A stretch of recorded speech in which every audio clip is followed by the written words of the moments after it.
தொடக்க நூல் 22ஆம் அதிகாரம் 1 முதல் 24 வரை உள்ள இறை வார்த்தைகள். ஈசாக்கை பலியிட ஆபிரகாமுக்கு கட்டளை. இந்நிகழ்ச்சிகளுக்கு பின் கடவுள் ஆபிரகாமை சோதித்தார். அவர் அவரை நோக்கி, ஆபிரகாம் என, அவரும் இதோ அடியேன் என்றார். அவர், உம் மகனை நீ அன்பு கூறும் உன் ஒரே மகனான ஈசாக்கை அழைத்து கொண்டு மோரியா நிலப்பகுதிக்கு செல். அங்கு நான் உனக்கு காட்டும் மலைகளின் ஒன்றின் மேல் எரிபலியாக அவனை நீ பலியிட வேண்டும் என்றார். அவ்வாறே ஆபிரகாம் அதிகாலையில் எழுந்து தமது கழுதைக்கு சேணமிட்டு தம் வேலைக்காரருள் இருவரையும் தம் மகன் ஈசாக்கையும் அழைத்து கொண்டு எரிபலிக்கு வேண்டிய விறகு கட்டைகளை வெட்டிய பின் கடவுள் தமக்கு குறிப்பிட்டிருந்த இடத்தை நோக்கி புறப்பட்டு சென்றார். 3ஆம் நாள் ஆபிரகாம் கண்களை உயர்த்தி அந்த இடத்தை தூரத்திலிருந்து பார்த்தார். உடனே ஆபிரகாம் தம் வேலைக்காரர்களை நோக்கி, நீங்கள் கழுதையோடு இங்கேயே காத்திருங்கள், நானும் பையனும் அவ்விடம் சென்று வழிபாடு செய்த பின் உங்களிடம் திரும்பி வருவோம் என்றார். பின் ஆபிரகாம் எரிபலிக்கு வேண்டிய விறகு கட்டைகளை எடுத்து தம் மகன் ஈசாக்கின் மீது வைத்தார். நெருப்பையும் கத்தியையும் தம் கையில் எடுத்துக்கொண்டார். இவ்வாறு இருவரும் சேர்ந்து சென்றனர்.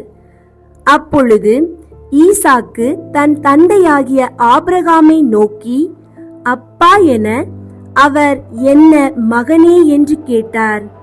அதற்கு அவன், இதோ நெருப்பும் விறகு கட்டைகளும் இருக்கின்றன, எரிபலிக்கான ஆட்டுக்குட்டி எங்கே என்று வினவினான். அதற்கு ஆபிரகாம், எரிபலிக்கான ஆட்டுக்குட்டியை பொறுத்த மட்டில் கடவுளை பார்த்து கொள்வார் மகனே என்றார். இருவரும் சேர்ந்து தொடர்ந்து நடந்தனர்.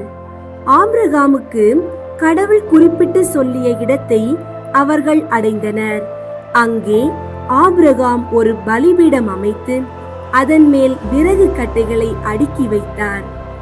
பின் தம் மகன் ஈசாக்கை கட்டி பீடத்தின் மீதிருந்த விறகு கட்டைகளின் மேல் கிடத்தினார். ஆபிரகாம் தம் மகனை வெட்டுமாறு தம் கையை நீட்டி கத்தியை கையில் எடுத்தார். அப்பொழுது ஆண்டவரின் தூதர் வானத்தில் நின்று, ஆபிரகாம், ஆபிரகாம் என்று கூப்பிட, அவர், இதோ அடியேன் என்றார். அவர், பையன் மேல் கை வைக்காதே, அவனுக்கு எதுவும் செய்யாதே, உன் ஒரே மகனையும் எனக்கு பலியிட நீ தயங்கவில்லை என்பதிலிருந்து நீ கடவுளுக்கு அஞ்சுபவன் என்று இப்போது நான் அறிந்து கொண்டேன் என்றார். அப்பொழுது ஆபிரகாம் தம் கண்களை உயர்த்தி பார்த்தார். இதோ முட்செடியில் கொம்பு மாட்டிக்கொண்டு நின்ற ஓர் ஆட்டுக்கிடாயை கண்டார். உடனே ஆபிரகாம் அங்கு சென்று அந்த கிடாயை பிடித்து தம் மகனுக்கு பதிலாக எரிபலியாக்கினார். எனவே ஆபிரகாம் அந்த இடத்திற்கு யாவேயிரே என்று பெயரிட்டார். ஆதலால்தான் மலையில் ஆண்டவர் பார்த்து கொள்வார் என்று இன்று வரை வழங்கி வருகிறது. ஆண்டவரின் தூதர் ஆபிரகாமை வானத்தினின்று மீண்டும் அழைத்து, ஆண்டவர் கூறுவது இதுவே, நான் என் மீது ஆணையிட்டு கூறுகிறேன், உன் ஒரே மகனை எனக்கு பலியிட தயங்காமல் நீ இவ்வாறு செய்தாய்.